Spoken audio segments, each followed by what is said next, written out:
Hello my dear students, today we will discuss again a very important topic from human reproduction, and the topic is oogenesis. So today in this topic we will discuss about the formation of female gamete, or you can say ovum or egg. So we will describe the whole process here, the process of oogenesis.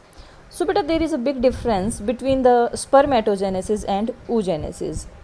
And if I talk about the main difference, then main difference is this, that spermatogenesis was started at, spermatogenesis की process थी वो कब शुरू होती थी, जब mail के अंदर क्या आ जाती थी, प्यूबर्टी आ जाती थी.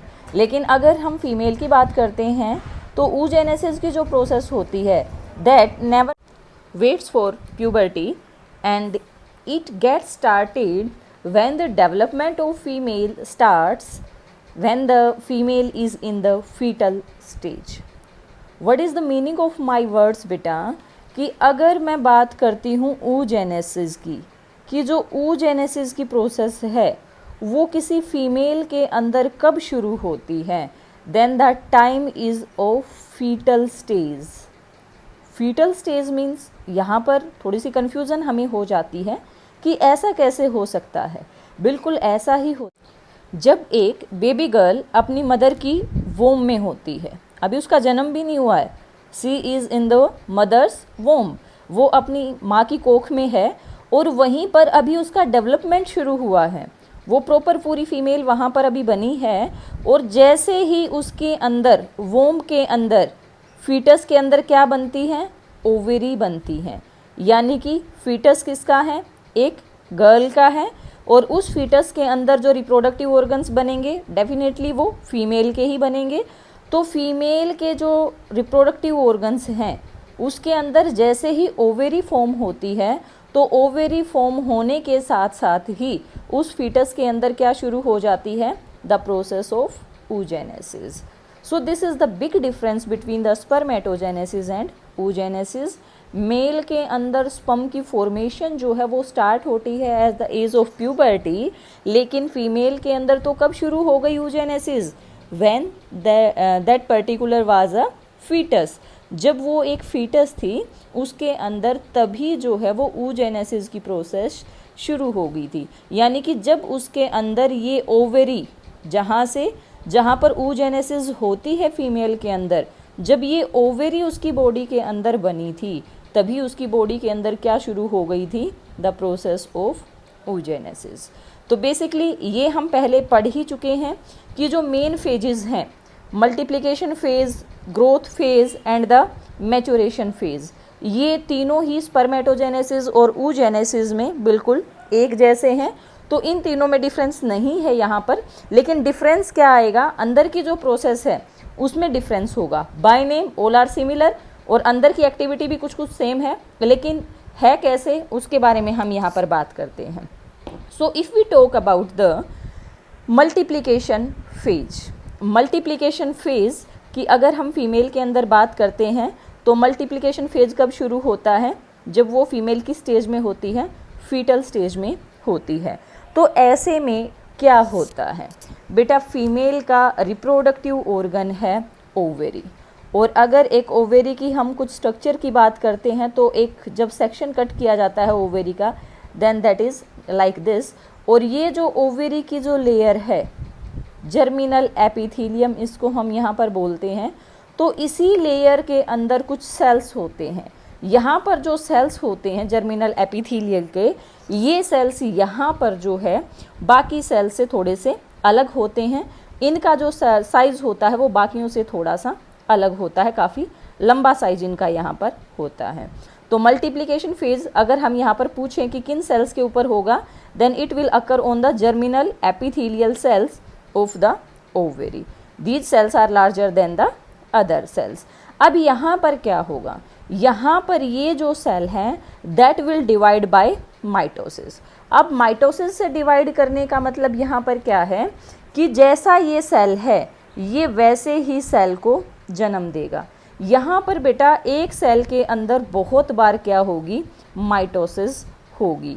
माइटोसिस मीन्स अगर हमारे पास ये एक सेल है यहाँ पर, तो इस सेल के अंदर पहली बार माइटोसिस हुई, 2 सेल बने, सेकेंड टाइम यहाँ पर माइटोसिस हुई, फिर यहाँ पर 4 सेल बन गए, फिर इसके अंदर माइटोसिस हुई, फिर इसके अंदर, इसके अंदर, इसके अंदर, इस तरीके से at last we are having so many cells. तो अगर एक सेल के अंदर ही माइटोसिस होने से अगर हमें इतने सारे सेल मिल रहे हैं, देन सपोज कि वहाँ पर कितने सारे जर्मिनल एपिथेलियल सेल हैं और हर एक जर्मिनल एपिथेलियल सेल के अंदर इसी तरीके से क्या हो रहा है, माइटोटिक डिविजन्स वहाँ पर हो रहे हैं, hence the number of cells is increasing, जो सेल का नंबर है वो यहाँ पर बढ़ रहा है।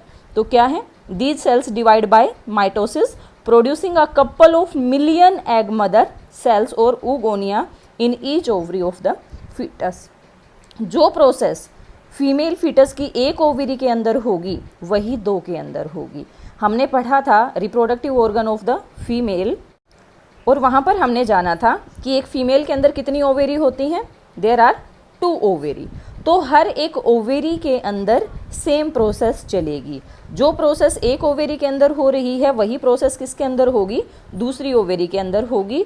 तो जो एग्जाम्पल मैंने आपको यहाँ पर बताया है ये तो मैंने एक जर्मिनल एपिथेलियल सेल यहाँ पर लिया था, ऐसे ही हजारों लाखों जर्मिनल एपिथेलियल सेल्स के अंदर इसी तरीके से माइटोटिक डिविजन्स हो रहे हैं और एट लास्ट हमें क्या मिल रहे हैं, many millions, couple of millions of sales.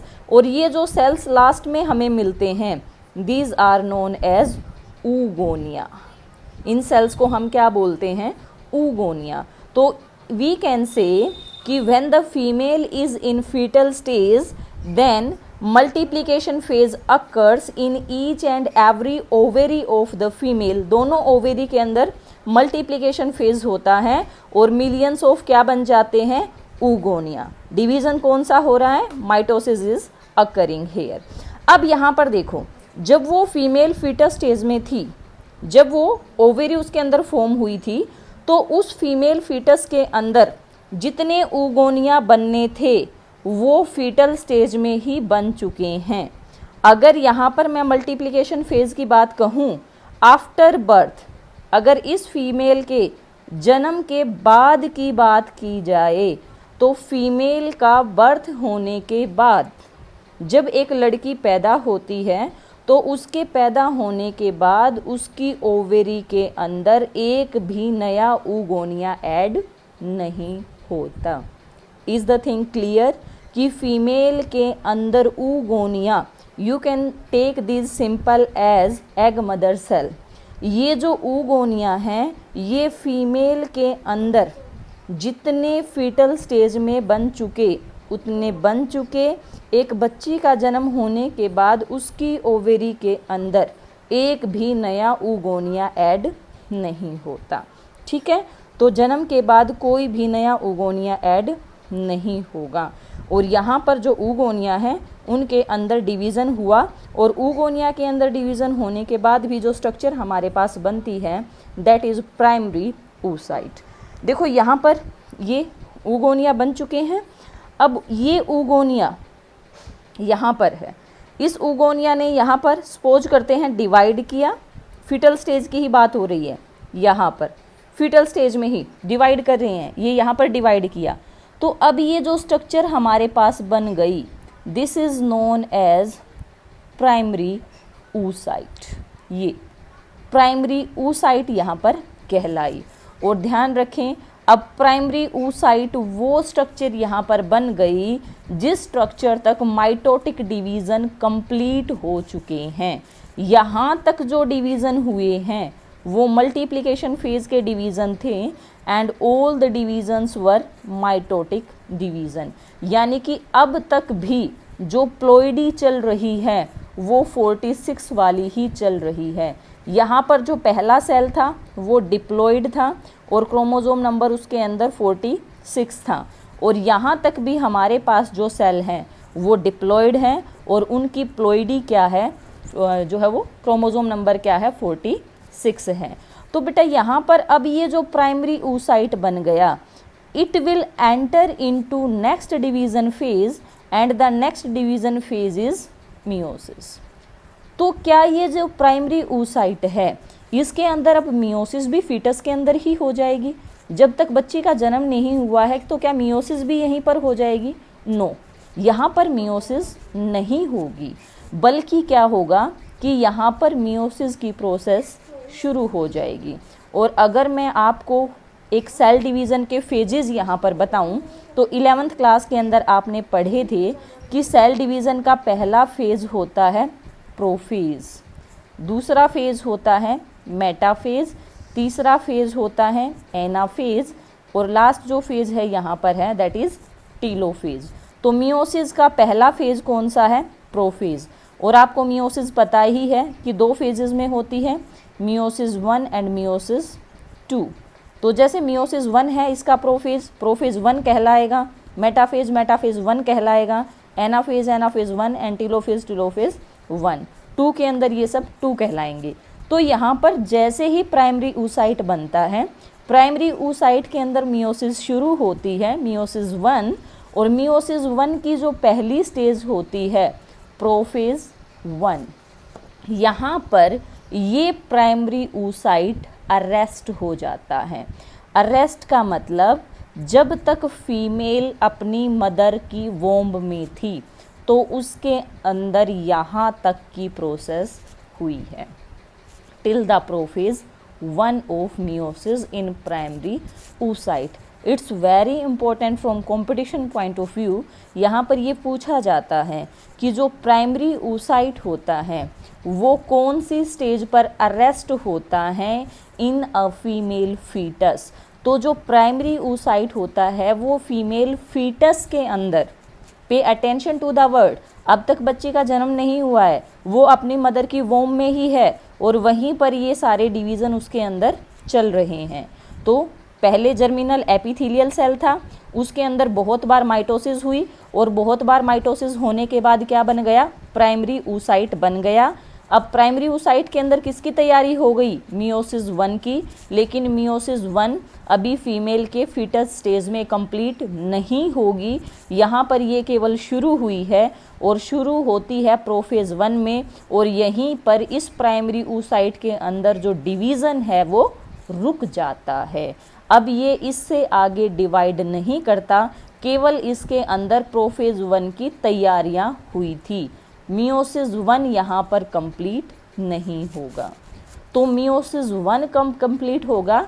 Eight the age of puberty. जब उस फीमेल के अंदर प्यूबर्टी आ जाएगी तो वहाँ पर मियोसिस 1 कंप्लीट होगा और डिप्लॉइड सेल से हैप्लॉइड बनेंगे। तो लेट्स सी क्या होता है यहाँ पर। देखो, यहाँ पर जन्म के बाद कोई नया उगोनिया नहीं बनेगा, कुछ नहीं। प्राइमरी oocyte प्रोफेज़ 1 के अंदर जो है वो अरेस्ट हो चुका है फीटस के अंदर। अब अगर मैं यहाँ पर ग्रोथ फेज की बात करती हूँ तो देखो ग्रोथ फेज क्या है। अब प्राइमरी oocyte था हमारे पास, और ये जो प्राइमरी oocyte है ये कौन सी स्टेज के अंदर अरेस्ट हो गया है? प्रोफेज़ 1 के अंदर। और ये इस तरीके से अब ओवेरी के अंदर आराम से रखा हुआ है। लेकिन क्या ऐसे एक ही प्राइमरी oocyte है या बहुत सारे हैं? तो हर एक ओवेरी के अंदर अबाउट 1 लाख पर ओवेरी जो है वो यहाँ पर प्राइमरी oocyte हर एक ओवेरी के अंदर पाए जाते हैं। So many times these can be 60,000 to 80,000 also. तो यहाँ पर जो प्राइमरी oocyte हैं वो ओवेरी के अंदर हैं, फीमेल के अंदर, और फीमेल का जन्म हो गया।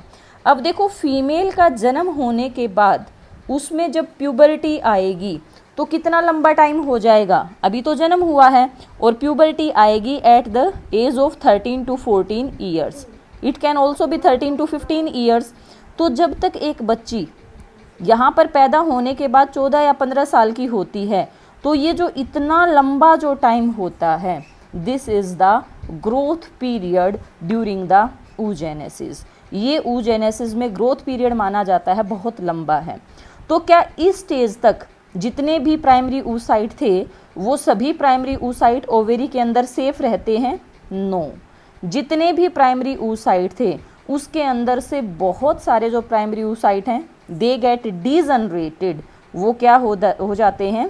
डीजनरेट हो जाते हैं, बहुत सारे ख़त्म हो जाते हैं जब तक एक फीमेल के अंदर क्या आती है? प्यूबर्टी आती है, और उसके अंदर कम ही बच जाते हैं यहाँ पर प्राइमरी oocyte।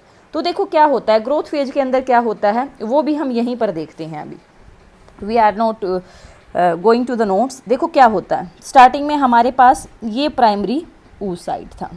अब ये प्राइमरी oocyte जो है वो यहाँ पर इसके चारों तरफ, दिस इज प्राइमरी oocyte, और इसके चारों तरफ एक सेल की लेयर जमा होनी शुरू हो जाती है।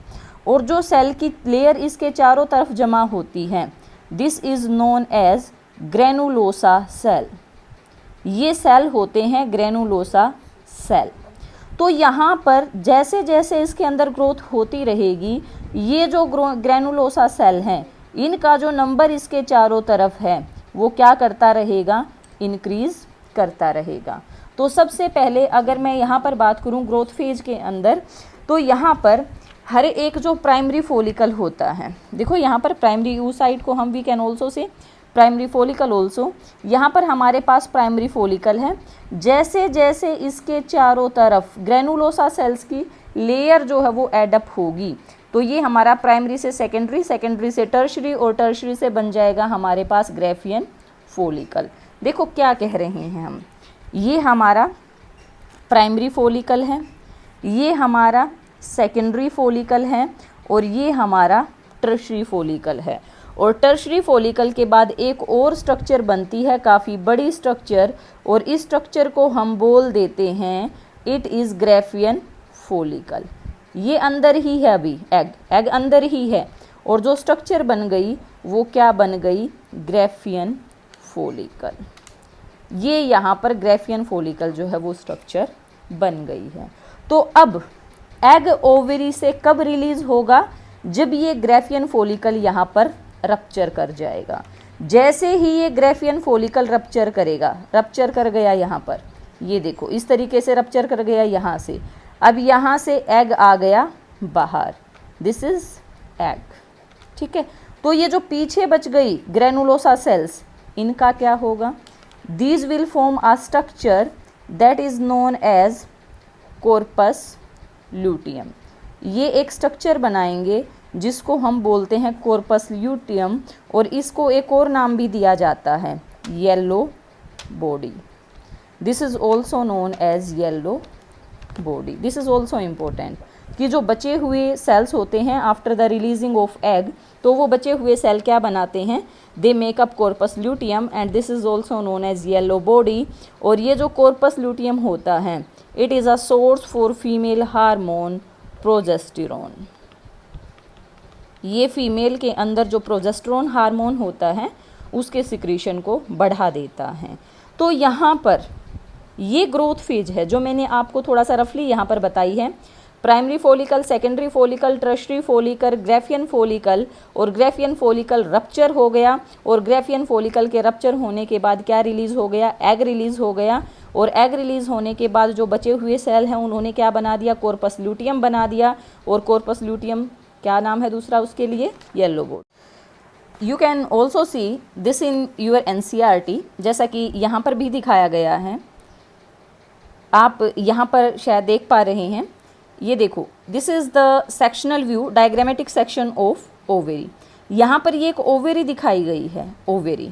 तो ओवेरी, फीमेल जो ओवेरी होती है उसकी स्ट्रक्चर यही होती है, एक लेफ्ट ओवेरी होती है, एक राइट ओवेरी होती है। ये इसके अंदर ब्लड वेसल्स हैं टू प्रोवाइड नरिशमेंट। ये देखो यहाँ पर ये प्राइमरी फॉलिकल है, साइज छोटा है, और इसके चारों तरफ जो ग्रेनुलोसा सेल्स हैं वो नंबर में कम हैं। धीरे धीरे इसके अंदर जो साइज़ है यहाँ पर वो बढ़ना शुरू हो जाता है, यहाँ पर ये वाला, और इसका जो साइज़ है वो बढ़ता है। ग्रेनुलोसा सेल्स का नंबर इसके चारों तरफ इंक्रीज होना शुरू हो जाता है। अब यहाँ पर देखो थोड़ा सा चेंज आया, जैसे ही टर्शरी फॉलिकल बनता है, देखो यहाँ पर इसके अंदर ऐसी कैविटी नहीं थी, यहाँ पर भी ऐसी कैविटी नहीं थी, लेकिन यहाँ पर एक कैविटी बनती है लाइक दिस, और इस कैविटी के अंदर फ्लूइड भर जाता है। तो ये जो कैविटी यहाँ पर बनती है, this is known as antrum, fluid filled cavity, antrum बन जाती है। और यहाँ पर भी ग्राफियन फॉलिकल, और ग्राफियन फॉलिकल रप्चर होने के बाद क्या हो गया, एग जो है वो बाहर आ गया, और एग बाहर आने के बाद जो बचे हुए सेल थे उन्होंने क्या बना दिया, कॉर्पस ल्यूटियम बना दिया। तो यहाँ पर ग्राफियन फॉलिकल से एग रिलीजिंग की जो प्रोसेस होती है जो एग है वो ग्रेफियन फॉलिकल से बाहर आ गया है, तो ये जो यहाँ पर प्रोसेस है, this is known as oogenesis, the releasing of egg, this process is known as oogenesis। तो अभी तो हमने सिर्फ oogenesis के बारे में बेसिक जाना है, अभी उसके बारे में डिटेल में हम जानते हैं। तो जो उसकी डिटेल एक्सप्लेनेशन है उसके बारे में हम अभी जानते हैं। सो इन ग्रोथ फेज हमारे जो फॉलिकल्स हैं they are increasing in size. Growth phase के अंदर हमारे जो फॉलिकल हैं वो साइज में इंक्रीज कर रहे हैं। और अभी हमने जाना कि जब एक फीमेल प्यूबर्टी की एज में आती है तो उसकी हर एक ओवरी के अंदर लगभग 60,000 से 80,000 जो प्राइमरी फॉलिकल हैं they are left in each ovary. बाकी क्योंकि हमने स्टार्टिंग में बात की कि अबाउट 1 लाख या ओवर 1 लाख फॉलिकल्स पर ओवरी वहाँ पर थे, तो बाकी कहाँ गए? They get degenerated till the female reach at the age of puberty. तो जैसे जैसे हमारे फॉलिकल्स का साइज बढ़ता है उनके अंदर एक कैविटी बन जाती है और उस कैविटी को हम क्या बोलते हैं? Antrum, that is fluid filled cavity of the follicle. अब देखो उसके बाद मैच्योरेशन फेज आएगा। अब मैच्योरेशन का मतलब क्या है कि यहाँ तक तो ग्रोथ फेज चल रहा था, लेकिन अब मैच्योरेशन होगी। और मैच्योरेशन के अंदर क्या होगा कि जो हमारे प्राइमरी स्पर्मेटोसाइट, यहाँ पर देखो क्या होता था कि जैसे हमने स्पर्मेटोजेनेसिस पढ़ी थी, वहाँ पर प्राइमरी स्पर्मेटोसाइट के अंदर क्या हुई थी? Meiosis 1 and meiosis 2। तो यहाँ पर प्राइमरी स्पर्मेटोसाइट के अंदर मियोसिस हुई और वो बन गया सेकेंडरी स्पर्मेटोसाइट। तो बिल्कुल ऐसे ही जो प्राइमरी oocyte है उसके अंदर भी मैच्योरेशन डिवीज़न होगा। और ये मैच्योरेशन डिवीज़न कौन सा होगा? This will be the meiotic division. और मियोसिस हमें पता है कितने पार्ट्स में होती है? 2 parts, meiosis 1 and meiosis 2, 2 parts के अंदर यहाँ पर होगी। तो जैसे ही प्राइमरी oocyte के अंदर मियोसिस होगी तो वहाँ पर हमारे पास सेकेंडरी oocyte बनेगा। लेकिन फिर देखो यहाँ पर फिर से एक थोड़ा सा बड़ा डिफरेंस यहाँ पर आएगा। And what is the big difference here, जो कि आपके लिए जानना बहुत। So what is that big difference? वो बिग डिफरेंस क्या है कि अगर हम यहाँ पर स्पर्मेटोजेनेसिस की बात करते हैं तो वहाँ पर था हमारे पास प्राइमरी स्पर्मेटोसाइट, और प्राइमरी स्पर्मेटोसाइट के अंदर डिवीज़न हुआ था मियोसिस 1 और उसके बाद हमारे पास यहाँ पर बन गए थे सेकेंडरी स्पर्मेटोसाइट। तो यहाँ पर ये हमारी कौन सी प्रोसेस हो गई थी? मियोसिस 1 यहाँ पर हो गई थी। तो मियोसिस 1 के बाद यहाँ पर ये हमारा डिप्लॉइड था, क्रोमोसोम नंबर वाज 46 और ये हमारा हैप्लॉइड बन गया, क्रोमोसोम नंबर इज़ 23। तो अब यहाँ पर फर्दर क्या हुआ था कि एक सेल से 2 इक्वल डॉटर सेल्स बने थे। This was happening in the spermatocyte और बाद में फिर इनके अंदर मियोसिस 2 हुई थी। तो हमारे यहाँ पर फिर से क्या बन गए थे? 2 सेल और बन गए थे। तो एट लास्ट हमें एक प्राइमरी स्पर्मेटोसाइट से कितने वो स्पर्मेटिड मिले थे? 4 स्पर्मेटिड हमें यहाँ पर मिले थे। और हमने ये भी जाना था कि मेल की बॉडी के अंदर एक इजैकुलेशन में, एक बार जब मेल अपनी बॉडी से स्पर्म रिलीज करता है तो मिलियंस ऑफ स्पर्म बाहर आते हैं। This was the case of spermatogenesis.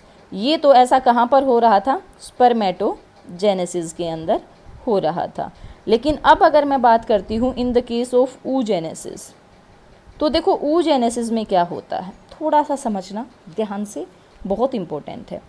oogenesis के अंदर मैं आपको यहाँ पर बता रही हूँ बेटा कि हमारे पास है एक primary oocyte, this is primary oocyte। और प्राइमरी oocyte के अंदर अब तक यहाँ पर जो डिवीज़न हुए थे till here, those were the mitotic divisions. लेकिन अब यहाँ पर क्या होगी? मियोसिस होगी।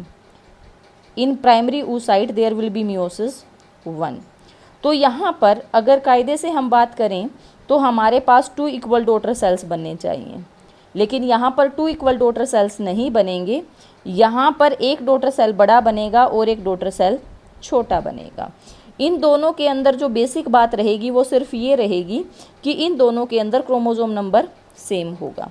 इसके अंदर भी क्रोमोसोम नंबर 23 रहेगा और इसके अंदर भी क्रोमोसोम नंबर 23 रहेगा। तो क्या दोनों ही रिप्रोडक्शन में टेक पार्ट करेंगे? नहीं, केवल जो प्राइमरी oocyte से सेकेंडरी oocyte जो कि स्ट्रक्चर में बड़ा है, जिसके अंदर साइटोप्लाज्म ज़्यादा है, only that will take part. जो दूसरी स्ट्रक्चर बनी है वो क्या बनी है? The second structure is polar body and दो that polar body will not take part in reproduction.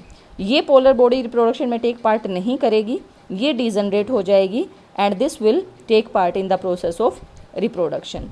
तो फिर यहाँ पर ये बात आ जाती है कि अगर इसको रिप्रोडक्शन में टेक पार्ट ही नहीं करना था पोलर बॉडी को, तो इसकी बनने की ज़रूरत क्या थी? बनने की ज़रूरत थी क्योंकि एक सेल से 2 डॉटर सेल बनाने ज़रूरी थे, because this cell is having chromosome number 46 और गैमेट के अंदर क्रोमोजोम नंबर 46 नहीं रह सकता।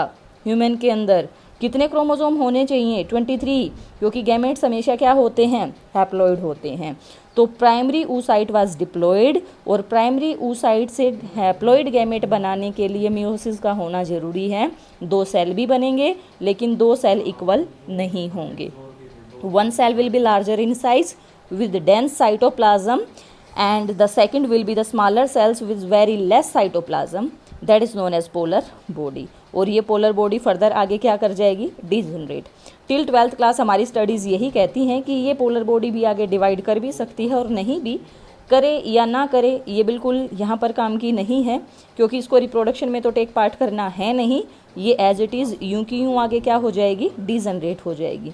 लेकिन जो यहाँ पर सेकेंडरी oocyte है, इस सेकेंडरी oocyte के अंदर अभी एक और भी मियोसिस होनी बाकी है, क्योंकि अभी तक तो केवल मियोसिस 1 हुई है। तो सेकेंडरी oocyte के अंदर एक और भी मियोसिस होगी and that will be the meiosis 2। ये यहाँ पर सेकेंडरी oocyte है, इसके अंदर होगी मियोसिस 2। लेकिन फिर से यहाँ पर बहुत ही इम्पोर्टेंट बात मैं यहाँ को आपको बता दूँ कि यहाँ पर फिर से एक कमाल होता है कि प्राइमरी oocyte से सेकेंडरी oocyte तो बन गया मियोसिस 1 होकर, लेकिन सेकेंडरी oocyte के अंदर जो मियोसिस 2 होती है दैट अकर्स आफ्टर फर्टिलाइजेशन, वो फर्टिलाइजेशन के बाद होती है। तो फिर एग कब रिलीज़ हुआ? अभी तक एग तो बना ही नहीं है। ये जो सेकेंडरी oocyte होता है बेटा, दिस सेकेंडरी oocyte, यही रिलीज़ होता है फीमेल की बॉडी से ड्यूरिंग ओवुलेशन। जब फीमेल की बॉडी के अंदर ओवुलेशन होती है तो उसके अंदर से जो सेकेंडरी oocyte रिलीज़ होता है उसके अंदर केवल एक ही मियोसिस होती है। और अगर इस सेकेंडरी oocyte की फर्टिलाइजेशन हो जाती है, अगर इसको स्पर्म मिल जाते हैं तो इसके अंदर हो जाती है मियोसिस 2।